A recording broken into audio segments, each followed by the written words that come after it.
안녕하세요. 안녕하세요. 저희가 얼마 전에 시댁에 갔다가 시댁에서 찍은 영상들을 최근까지 업로드를 했었죠.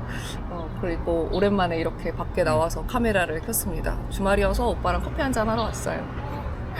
그리고 요새 테슬라가 또 뭐 그냥 그렇잖아요. 주가가 좀 잘 올라가는 것 같더니 그냥 뭐 횡보하고 있는데 주가 잘 안 올라가니까 쟤네 망했겠네. 또 이렇게 생각하실 것 같아요. 쟤네 언제 망하나 이렇게 지켜보시는 분들도 있을 거예요. 맞아. 분명히 그렇게 생각하는 분들 많으실 것 같아요. 그리고 저희 HD 현대마린 솔루션 이 공모주도 망했습니다. 저희가 얼마 전에 말씀드렸잖아요. 운 좋게도 한 주씩 더 받았다고. 대부분 균등 배정으로 한 주씩 받으셨을 거예요. 근데 저희는 19% 확률, 27%의 확률로 한 주 한 주 더 받아서 두 주를 챙겼는데 이거를 아주 헐값에 팔았습니다. 저희는 보통 공모주를 장 초반에 파는 편이고 그날도 그랬죠. 근데 호가창 봤을 때 그냥 너무 별로였어요. 83,400원에 받은 두 주를 둘 다 123,300원에 팔았어요. 그러니까 수익이 얼마였더라 그때? 공모주 수수료 다 빼면 두 주 수익 합해도 71,338원밖에 안 되거든요. 근데 이게 지금 거의 20만 원입니다 한 주에. 아쉬워 죽겠어. 오빠는 그때 얼마에 팔았었지? 내가 119,600원. 진짜? 그 오빠도 뭐 수익 나랑 비슷하게 했는데? 아니 근데 둘이 합쳐서 수익이 14만 원이면 괜찮지. 물론 그렇게 따지면 괜찮긴 한데 이게 20만 원 가까이 또 20만 원도 넘었었다 보니까 아쉽더라고요. 근데 저희가 두 주를 받았으니까 한 주는 어차피 장 초반에 팔았을 것 같고요. 한 주는 그래도 한번 더 써도 되지 않을까 하는 아쉬움이 남죠. 물론 다 지난 일이지만 맞출 순 없지만 아쉽긴 하더라고요. 그리고 오빠는 다시 테슬라를 매수하기 시작했어요. 최근에 얼마에 샀지? 내가 매수할 때 이렇게 매수 가격을 쫙 깔아두는 스타일이잖아. 이 쫙 깔아둔다는 게 무슨 얘기냐면 171에 한 주, 172에 한 주 이렇게 쫙 깔아놓거든요. 평소에 항상 그렇게 사더라고요. 174, 175, 176, 177 이렇게 앉았어. 그렇게 네 주만 산 거야? 얼마 안 샀네요. 저는 테슬라를 안 산 건지 못 산 건지 아무튼 뭐 그렇습니다. 실적 발표 전에 테슬라가 많이 빠질까봐 제가 얼마 전에 비중을 좀 많이 낮춰놨잖아요. 테슬라를 매도한 돈으로는 다른 종목을 샀었거든요. 근데 이제 테슬라를 다시 들어가 볼까 고민도 되고 아니면은 다른 종목으로 더 벌다가 좀 더 비싼 가격에 들어갈까 싶기도 하고 근데 저는 166.5나 167에 오면 이거는 사야겠다 하는 마음이었어요. 근데 못 샀죠. 결국 그날 저가가 167.5였어. 그래서 결국 체결이 안 됐고 그러니까 뭐 안 사기도 한 거고 못 사기도 한 거죠. 근데 그 가격 안 올 것 같은데. 이 얘기를 지금 한 1000만 번 들었어. 오빠는 이 얘기를 400불에도 했고요. 300불에도 했고요. 그리고 저희 영상을 작년부터 보신 분들 아시겠지만 오빠가 작년까지만 해도 작년도 아니지 올 초까지만 해도 저 역시 테슬라 외에는 어떤 종목도 못 사게 했었고 테슬라 주가가 아무리 많이 떨어져도 절대 못 팔게 했었단 말이에요. 근데 제가 되게 스트레스도 받았었고 제발 주가 폭락하면 대응 좀 할 수 있게 해달라 이렇게 계속 설득을 했던 것 중에 하나가 저희가 내년 초에는 돈 들어갈 일이 있어요. 물론 엄청 많은 돈이 필요한 건 아니에요. 저희가 내년에 이사를 가려고 하는데 보증금을 대부분은 대출할 것 같아요. 그래서 엄청 많이 필요한 게 아니라 계약금 정도는 필요할 것 같거든요. 내년 초에. 이 계약금이라고 하면 그래봤자 예상하기로는 절대 5천만 원은 넘어가지 않는 돈, 한 3천만 원 정도로 예상을 하고 있어요. 근데 저희한테는 이 3천만 원 정도도 작은 돈은 아니기 때문에 이 돈을 어떻게 만들지가 요새 저희의 고민 중 하나인 거죠. 계속해서 지금 고민을 하고 있거든요. 일단 첫 번째 방법으로는 저희가 지금까지는 생활비에서 남는 돈을 증권 계좌에 넣어서 각자 주식 투자를 해왔다면 이제는 그걸 좀 많이 줄이고 현금 한 3천만 원 정도를 모으는 방법이 있겠죠. 물론 이 방법은 되게 안전한 방법인 것 같기도 한데 또 그렇지 않을 확률도 작지 않은 게 테슬라가 지금 한 175불 정도 되는데 뭐 예를 들어서 저희가 내년에 돈이 필요한 시기에 적어도 한 20%가 주가가 올라가 있다. 그러면 이 상승분만큼 저희는 손해를 보는 거겠죠? 그래서 이것도 절대 좋은 방법은 아닌 것 같다는 생각이 들어요. 그 대신 뭐 이런 방법은 마음은 편하겠죠. 그리고 또 다른 방법으로는 둘 다 주식 투자를 하던 대로 계속 하는 거예요. 그리고 그때 가서 주식을 좀 팔아서 3천만 원 정도의 돈을 마련하는 방법이 있는데 그때 가서 진짜 팔 주식이 없다. 테슬라가 지금보다도 싸다. 그런 경우에는 신용대출까지도 고려하고 있어요. 어쨌든 되게 많은 돈을 대출하는 게 아니라 한 3천만 원 정도만 일단 하면 되니까 그래서 그 방법도 고려하고 있고 또 다른 방법은 일단 저 같은 경우는 테슬라 비중을 많이 낮춰놨고 스윙 위주로 하고 있단 말이에요. 저는 계속해서 투자를 해서 좀 자금을 키우고 오빠는 장기 투자를 하고 있다 보니까 테슬라를 더 이상은 수량을 안 늘리고 현금으로 모아가는 방법. 오빠는 물론 이거는 반대할 것 같긴 해. 그치? 오빠 생각으로는 내가 더 이상 투자를 하지 않고 현금을 모아가고 오빠가 테슬라에 투자를 하는 게 더 합리적이라고 생각을 하지. 근데 이제 아무래도 좀 시간이 더 걸릴 것 같긴 해. 올라가는 데 있어서. 지금 솔직히 결정을 못 하겠어. 저도 어려워. 진짜 모르겠어요. 그냥 차라리 현금을 좀 모으고 있다가 그래서 주가가 진짜 좀 많이 떨어지면 다시 뭐 매수를 한다든지 현금이 필요할 때 쓴다든지. 그리고 얼마 전에 테슬라를 판 돈으로 2종목을 샀었는데 둘 다 2주 만에 매도를 해버렸어요. 이 종목들을 더 오래 보려고 했었고 그리고 더 높은 수익률을 기대했었는데 일단은 여기서 수익 실현을 한번 했다가 재진입을 하는 게 낫겠다 싶어서 매도를 했고 한 종목은 20.57% 수익 내고 매도했고 한 종목은 18.12%에 매도했는데 재진입을 해서 2.27% 추가 수익 냈고 지금 또 들어간 상태예요. 어쨌든 두 종목 다 한 수익률이 20% 정도는 되는데 제가 테슬라를 150불 중반에 팔았으니까 결국 20% 높은 가격에 한 180불 위로 테슬라를 사게 되면 저는 결국 손해인 거고 그리고 180불 아래에서 사면 그래도 남는 거는 있는 뭐 그런 상황인 거죠. 그리고 새로운 소식이 있습니다. 저희한테 광고가 들어왔어요. 사실 저희 채널이 구독자 수가 2,000명대다 보니까 광고가 들어올 스케일이 아니에요. 근데 광고가 들어와서 뭐지? 왜지? 이 생각을 했거든요. 그럼 넙죽 하겠다고 하는 게 맞는데 제가 되게 심한 효율충이에요. 저희 채널명이 효율킴인 게 오빠를 얘기하는 게 아니고 저를 얘기하는 거거든요. 절대 아니죠.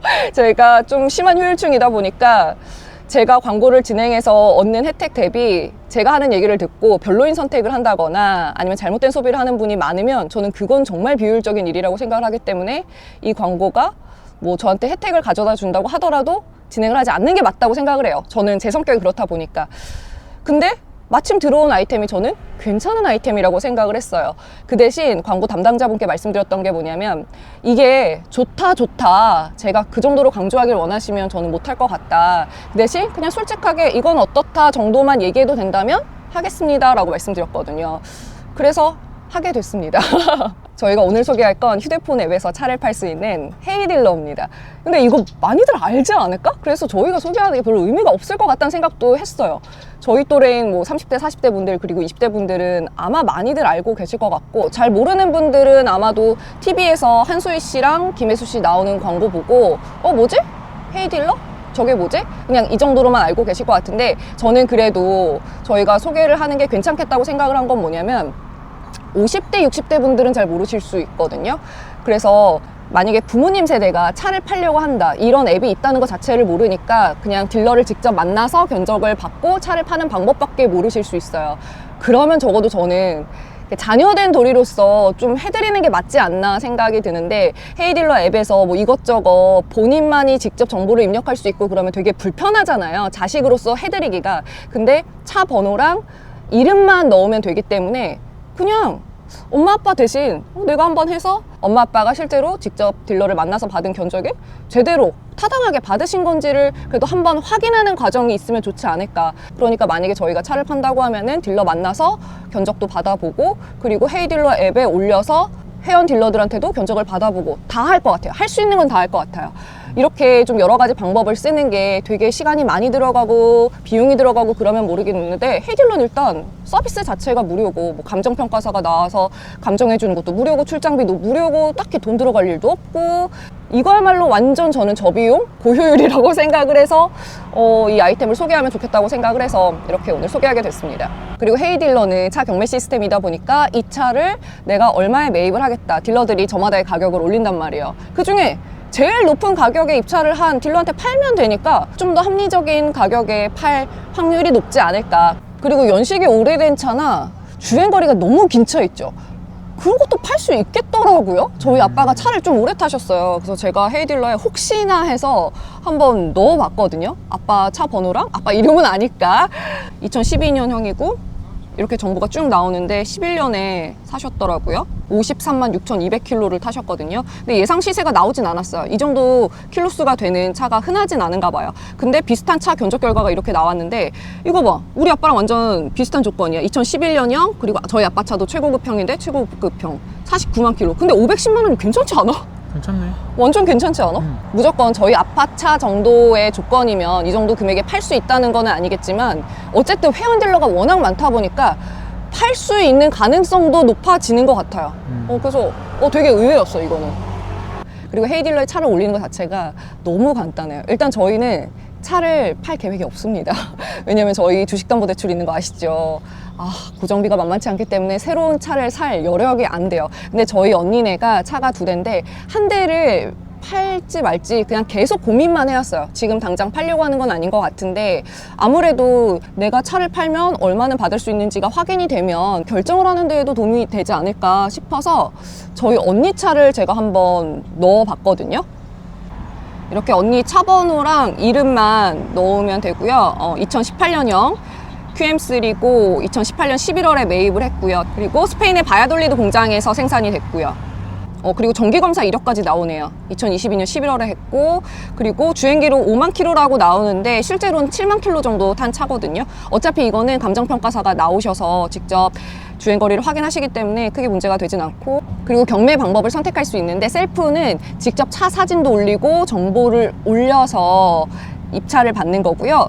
저는 제로로 진행을 했거든요. 제로가 뭐냐면 감정평가사가 직접 와서 감정을 해주시고 경매에 올려주시는 것까지 하죠. 이게 훨씬 편해요. 근데 저는 이 제로가 감정평가사의 그 감정 비용도 들고 출장비도 들면은 그냥 셀프로 할까? 이럴 것 같아. 내 성격상. 근데 아무것도 돈 드는 게 없다 보니까, 그리고 또 심지어 경매에 올려주시기까지 하니까 저는 이렇게 제로로 하는 게 훨씬 더 편한 것 같고, 며칠 전에 감정평가사분을 만났어요. 진짜 친절하셨지. 친절하셨지. 진짜. 한 25분 정도 걸렸나? 5분 정도는 정말 디테일하게 설명을 절차부터 그리고 필요한 서류까지 되게 디테일하게 친절하게 알려주셨어요. 그리고 한 20분 정도 감정을 하셨고요. 스크래치가 조금 있긴 한데 그거는 도색이 가능하기 때문에 별로 문제될 게 없다고 하셨고, 그 외에는 상태가 너무 좋다고 하셨거든요. 그렇게 감정해 주시고 나서 한 30분인가 지나니까 헤이딜러 경매에 올라가더라고요. 그게 알림으로 와요. 그때부터는 딜러들이 얼마 입찰을 했는지가 저한테 계속 알림으로 오더라고요. 근데 감정평가사분이 팁을 주신 게 뭐냐면, 마음에 드는 입찰가가 있어도 바로 결정을 하지 말고 계속해서 기다리다 보면 아무래도 가격 경쟁 시스템이다 보니까 점점 더 가격이 올라갈 확률이 높다. 끝까지 한번 기다려봐라. 이렇게 팁을 주시더라고요. 공휴일에 만약에 경매가 올라갔다면 72시간 동안 최대 50명의 딜러한테 입찰을 받을 수 있고요. 평일에 경매에 올라갔다면 48시간 동안 입찰을 받을 수 있거든요. 그렇게 며칠간의 입찰이 끝나고 드디어 최고가를 확인했습니다.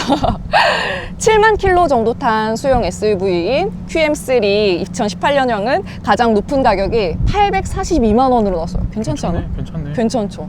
그리고 헤이딜러 광고를 저희가 진행을 하기로는 했지만 저는 이게 정말로 타당한 앱인지 모르잖아요, 정확하게는. 실제로 헤이딜러의 딜러분이 아니라 다른 딜러분한테 연락을 해서 이 차를 팔면 얼마를 받을 수 있는지를 제가 확인을 했거든요. 근데 그분이 말씀하신 게 뭐냐면 일단 가장 먼저 하신 얘기는 이거였어요. 다른 데서 얼마 부르던가요? 거기보다 10만 원 더 줄게요. 이렇게 얘기를 하시더라고요. 그리고 그분이 또 말씀하신 게, 저는 유선상으로는 850에서 900까지 부를 수 있지만 실제로 만약에 저랑 만나면 솔직하게 말씀드릴게요.